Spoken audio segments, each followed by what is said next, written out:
Hello and welcome to the Plaid Sheep Oracle. It's been a little while. Um, I've been working through some things. Just before we start, this is a collective reading, first of all. My previous sort of way of doing things was to do two full sets of the zodiac each month, from new moon to full moon and full moon to new moon. This month that is not happening. I'm going to take the rest of the time, at least through March 25th, which is the next full moon, to finish this cycle. There's 10 signs. I've only done Aries and Virgo. And then, in addition to this collective, there might be another one as well.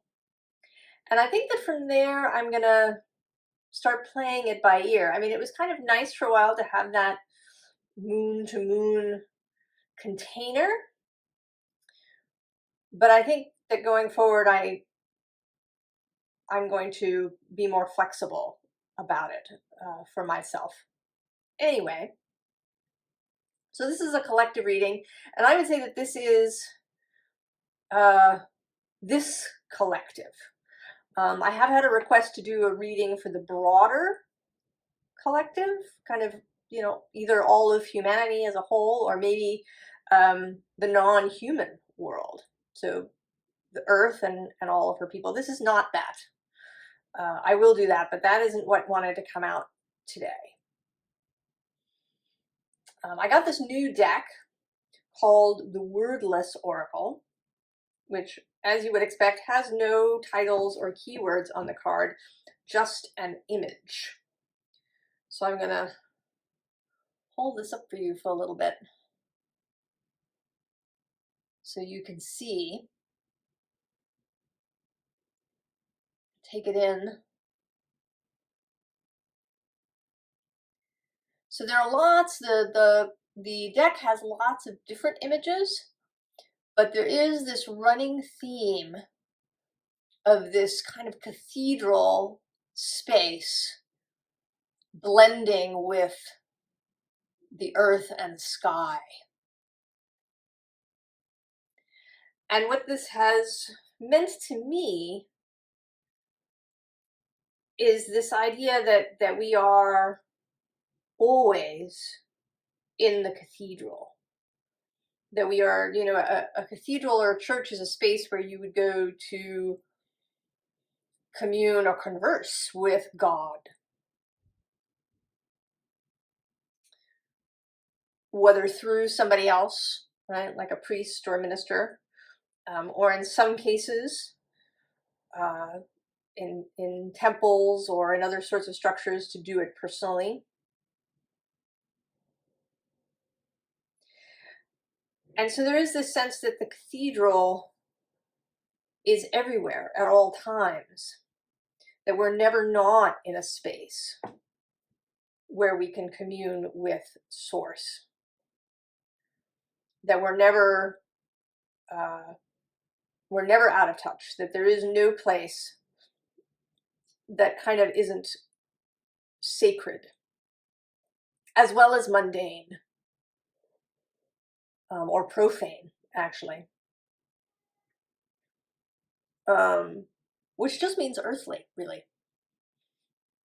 right? Of the earth rather than of spirit.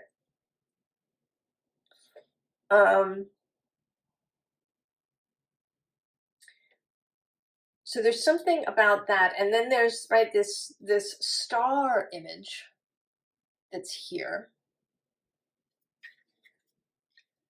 Shows up right out of the gate.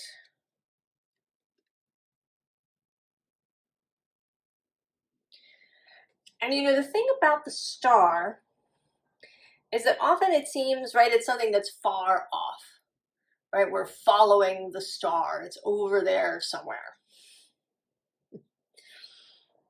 And I want to say that the message now is that that is not the case.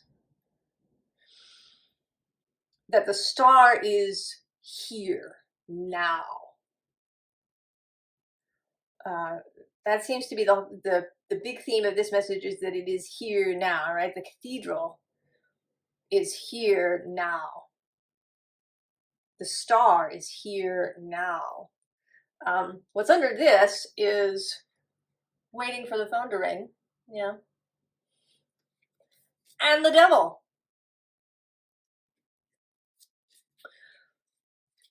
So this, right, that we have this tendency to look for things in the future, in the distance. It's one of the pitfalls, actually, I've often thought of astrology. We get into the cycle of always looking to the next transit, the next aspect. If you go online now, everybody's talking about the next eclipses. But the first one isn't until March 25th. That's a whole 20 days from now.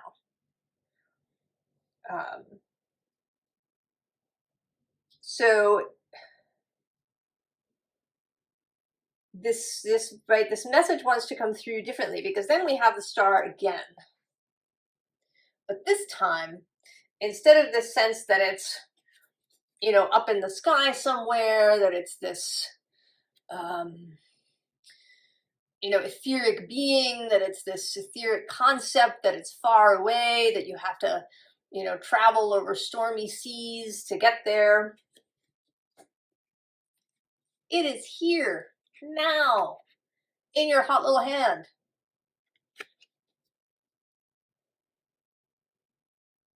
And here, this, I see these, right, all three of these as you, or as us, we. Because I am with you as part of this collective.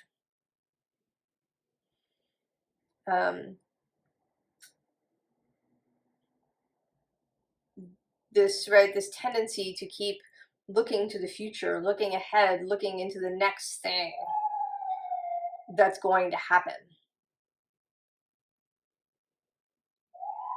And I for sure do that. But so these, right, so there's this person here who's kind of blindfolded. Right, there's this desire. Right, I think that we actually, I think that we would like for somebody to say, it's okay, just relax. The star is here now. There's nothing that you must reach for. That if you find yourself in a cycle of a kind of endless striving, that this is not necessary.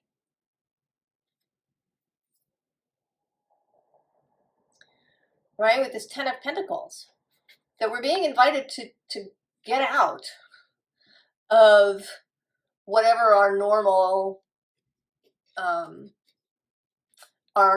operating procedure, and see that, right, there's all of this is here, but we may need to get out of whatever our normal way of viewing things is.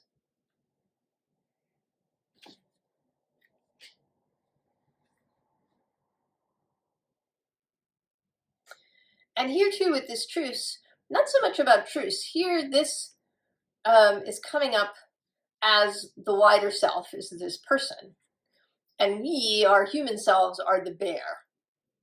And our wider self is trying to offer us this beautiful red apple. But we may not be seeing it. We may be thinking about something else. You know, kind of looking down at the ground, maybe, right, we're trying to track where we should go next. What is the next signpost? Where do we turn next? Where is the next stop? And our wider self and source are wanting to draw us into the now. Right? To bring us into the now. I usually see this card as the self and the wider self really coming together. Sometimes this people call the Six of Cups the soulmates card. And I would say, yes, your soul and you are mates. And this is, right, this is us with our soul getting ready to get into some mischief right here and now.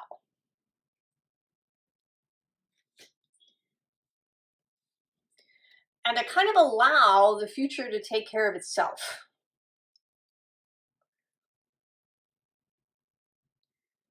To not, right, to not be trying to get ahead of things in that kind of time way.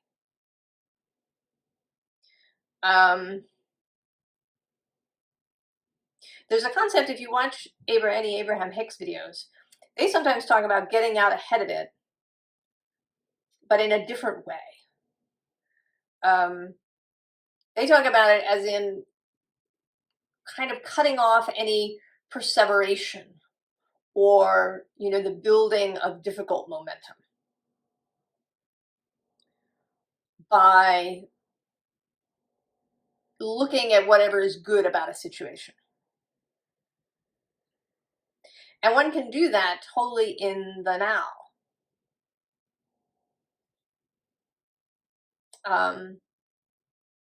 You know, another example that they give, if you're looking to buy a house and all you do is think about the things you don't like about where you're currently living, there's a really good chance you're going to end up in someplace very similar, because what you're activating in your own mind and in, you know, in the quantum space is the stuff you don't want. And I think we do that with the now, right? We look at all the stuff that is not what we want.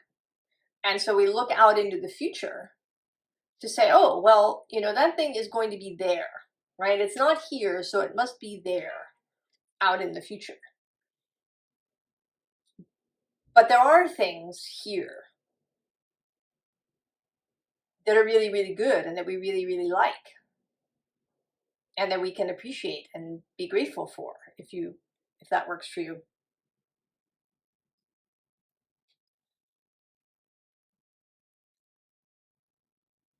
So, right, allowing the future to be a mystery in the sense of not trying to determine what it will be and not spending a whole ton of time even thinking about what we want that we don't have. This feels like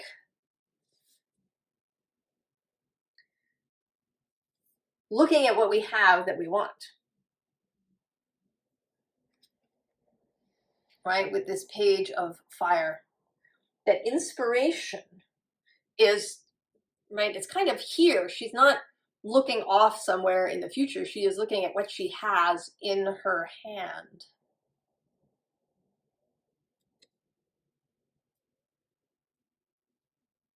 And below her is the Knight of Earth, the Knight of Pentacles, you know, the taking it slow knight.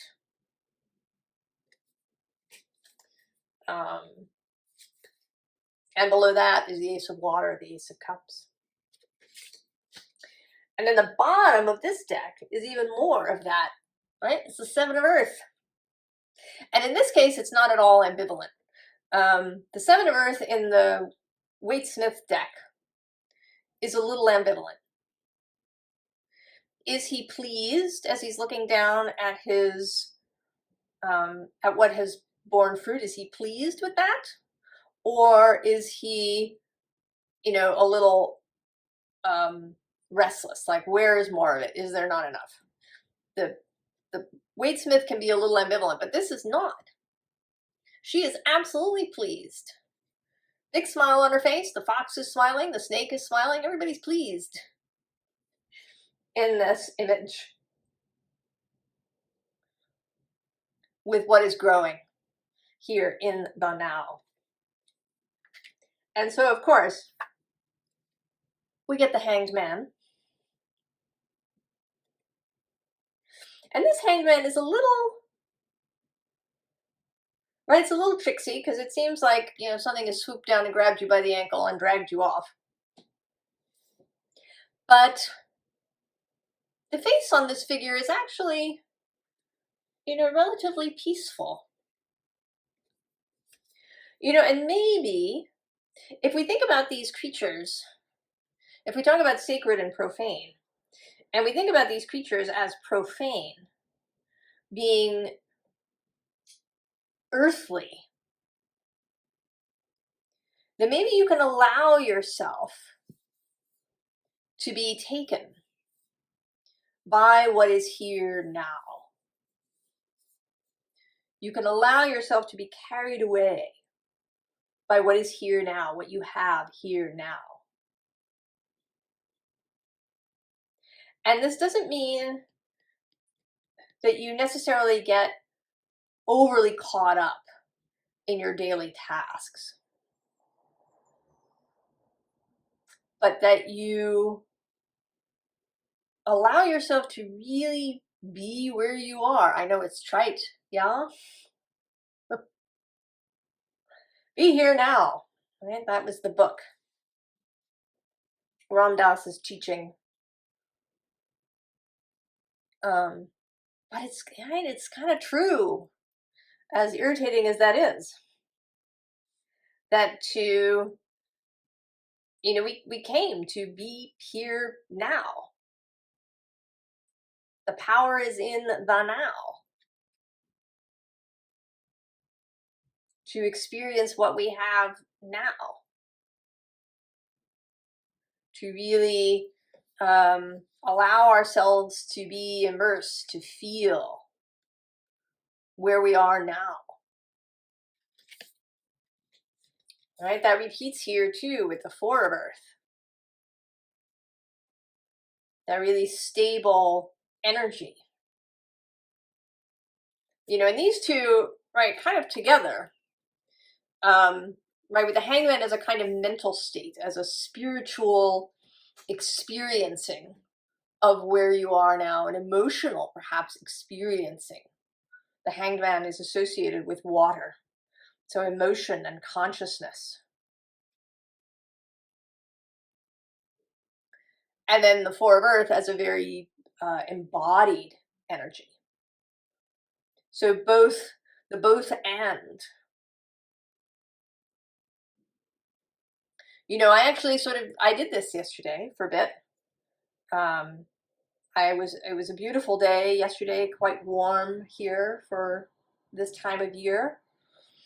And I went to the park and I sat by the water and I just thought about all the things that I really loved and enjoyed about where I was. And it felt really satisfying to do that. It's not perfect, right? If I drew up a list of things,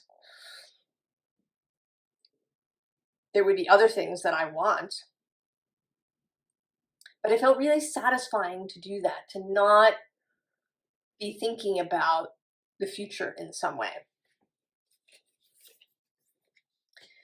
And to be in that, right? That's where the juice is, the Eight of Fire. Followed by the creation of the Empress.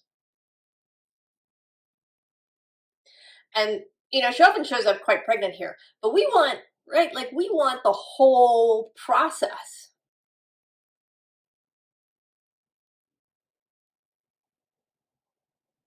Right? We want, you know, that she had sex that got her pregnant.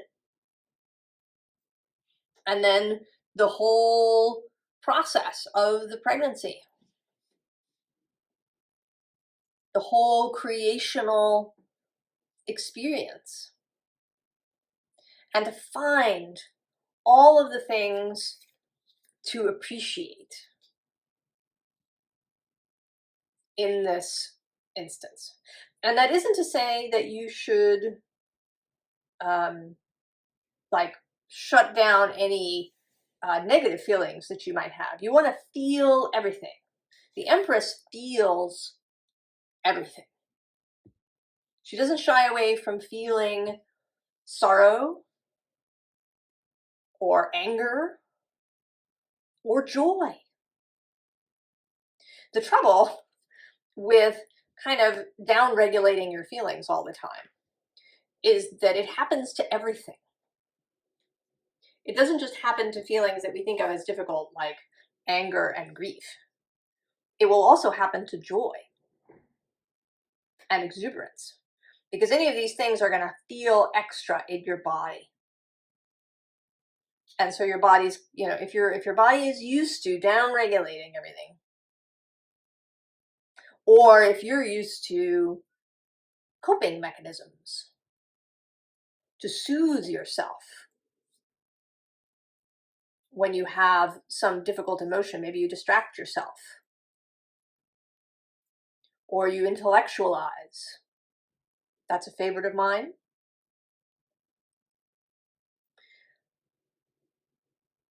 You want to feel everything. You do want to allow yourself to feel really like in your body, even if you don't know why you're feeling it, to feel it, to let it go. And it may take work to do that. I know it does for me. I have to do it consciously. And I've discovered that I have to do it with joy, really. That I've actually gotten much better in the last bunch of years that I've been doing this work. I've gotten really good, actually, at allowing what we think of as difficult emotions. I can really allow grief, particularly. And I'm getting better at allowing frustration and anger. But joy, I haven't really focused on that. And in my personal readings, that's what comes up for me. So it may come up for you too. We do all this shadow work to be able to feel, our grief and our anger and our frustration and all of these things. But we don't really think about joy, I think. It doesn't really come up. You don't joy as something that you shut down or that you try to distract yourself out of because it just feels uncomfortable in your body because it's unfamiliar. So we have this strength card, and then beneath we have protection. And what's actually coming through is not so much the keywords, but right, we have this, I feel like you're in the forest. Here we are, we're walking through the forest together, and we come here and we're drawn, oh, there's a door, right? The door to the future. We're going to go through the door to the future. But right over here, just off camera in this photo, is this stag.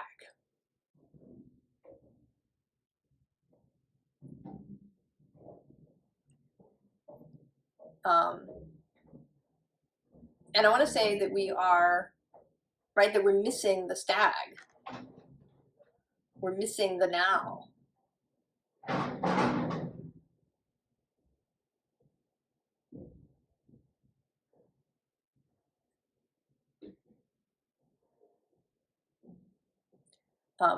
They're doing some work on my building and people are passing by on the fire escape. It's a little bit distracting, sorry. So we're missing this stag here because we're really focused on trying to get through the door.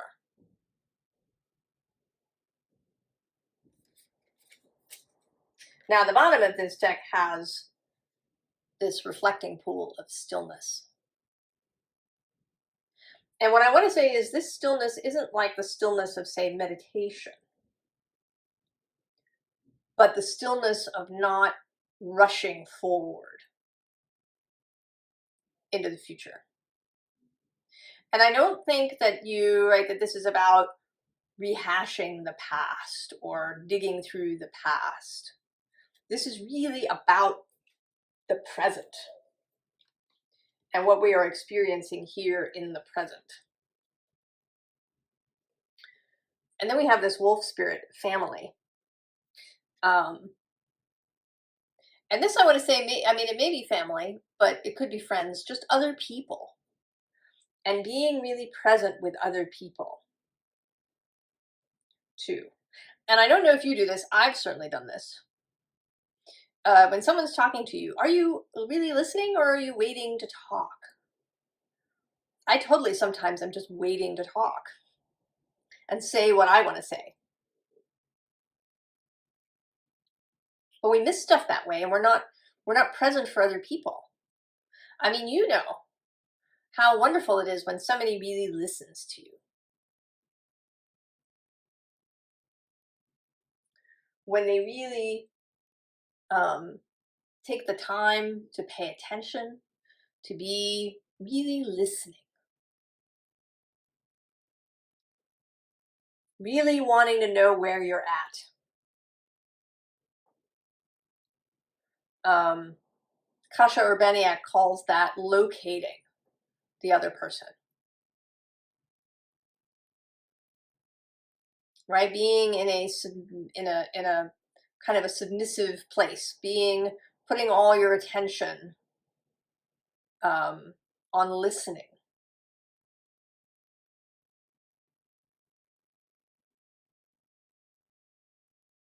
On receiving what the other person is giving you.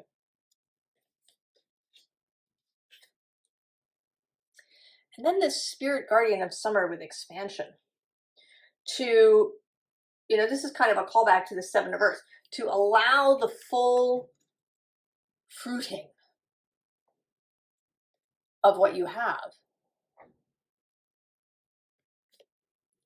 Right? To not kind of just, pick all the apples and toss them aside, and because you're waiting for the next apples because these weren't exactly right. Or ignoring the apples because you wanted pears.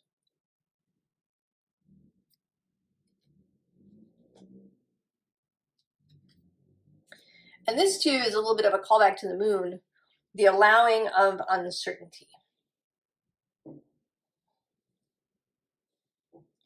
Uncertainty with the future. Not wanting to know every little thing. Only seeing, maybe just the next first step ahead. That's really kind of in the now.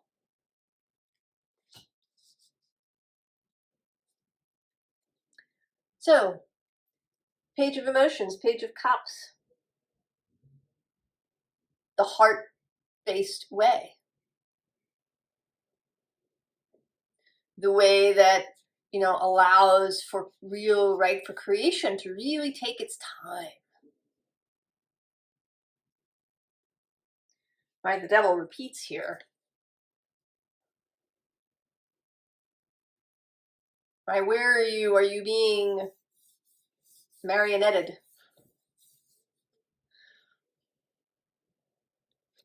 Or are you moving from the heart space? And here, actually, again, with this Six of Inspiration, right, there's the star. It's right there on your head.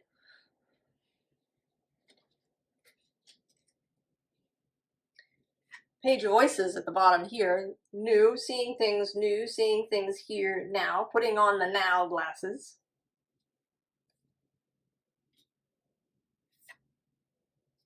And that brings us to the Lovers. Right? Heart-based choices. And in this card, just because of all the flowers here, right, this sense of the sensual, right, there's flowers and body parts, really enjoying your embodiment really enjoying the profane.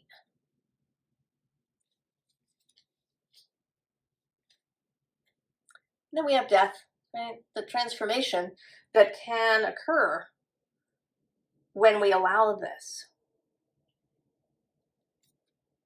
And also, really enjoying the transformation, right? This whole process. Both what happens inside the cocoon and then the process of opening up a hole and leaving. Enjoying all the parts. Which brings us to the Knight of Pentacles, the Knight of Materials.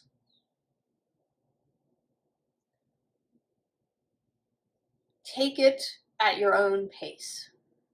You don't have to keep up with anybody. You are in charge of this process for yourself. If other people try to get you to, what's your 10-year plan? Say, I don't know. I don't have a 10-year plan. I don't even have a 10-day plan. Necessarily. I'm really focusing on the here and now, I'll tell them.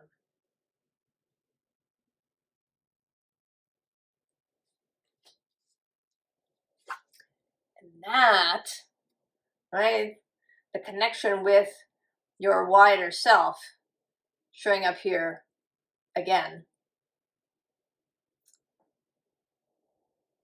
Back to back. You have each other's backs. We have each other's backs. Each of us and our wider self.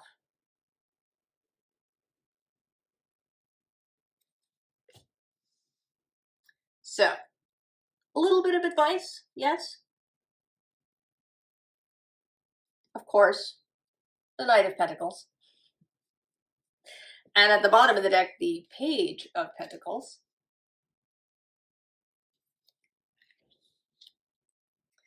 So that's the third, well, no, that's the fourth page. We've had Earth, Air, Fire, and Water. We've had all 4 pages show up. Beginner's Mind. And that childlike way, right? Children, little children, before society has gotten to them, are very much in the now.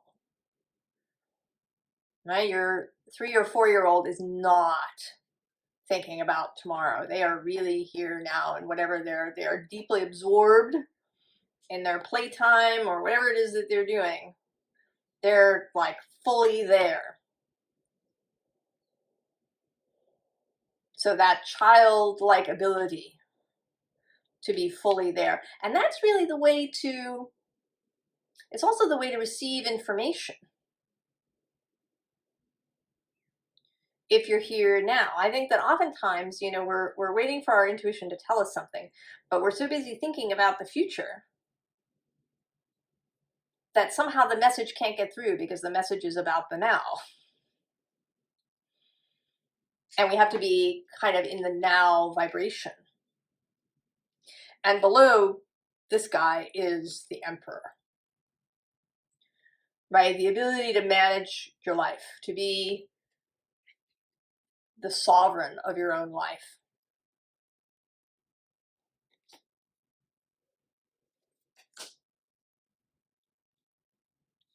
Is to be able to attend to what is happening now. So, 5 of Swords, right? If you're in that anxious space, either worrying about the past or the future. 7 of Pentacles again. Right? She too is also very pleased. Right? So turning that's actually an exercise people talk about if you get up in your head to, to look around you, what you see, maybe feel what you're sitting on, or standing on? What do you smell? What can you hear? Maybe what can you taste? Maybe going and tasting something or smelling something to really ground you and get you into your body. I think you can also, look around you and talk about what you appreciate in your head, or you can even start talking about it out loud if you have that option.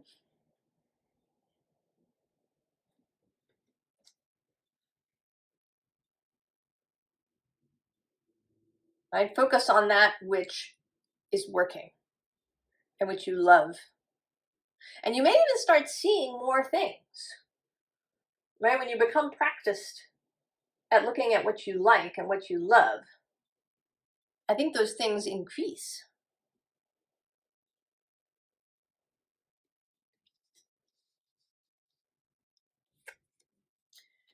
And then this Hierophant, who is, really focused on this little bird. So also focusing on the task at hand. I mean, I am totally often, if I want to use the word, guilty of sort of multitasking. I mean, sometimes this works, right? Like listening to an audiobook while making dinner. But I've also been known to be listening to something and then reading something at the same time. And I can't really attend to either thing properly.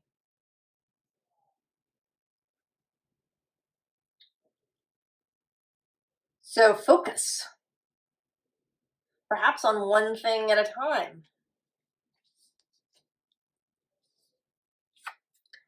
And then the Ace of Swords, right?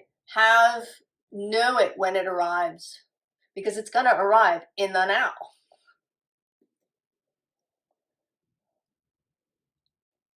This is the place, the now is the place to see the Ace of Swords. Right? The Star, the Ace of Swords, they are going to arrive here in the now.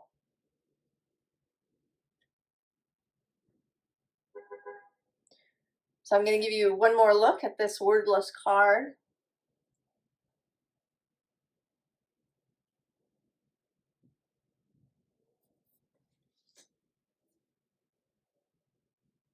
And I wish you all the very, very best.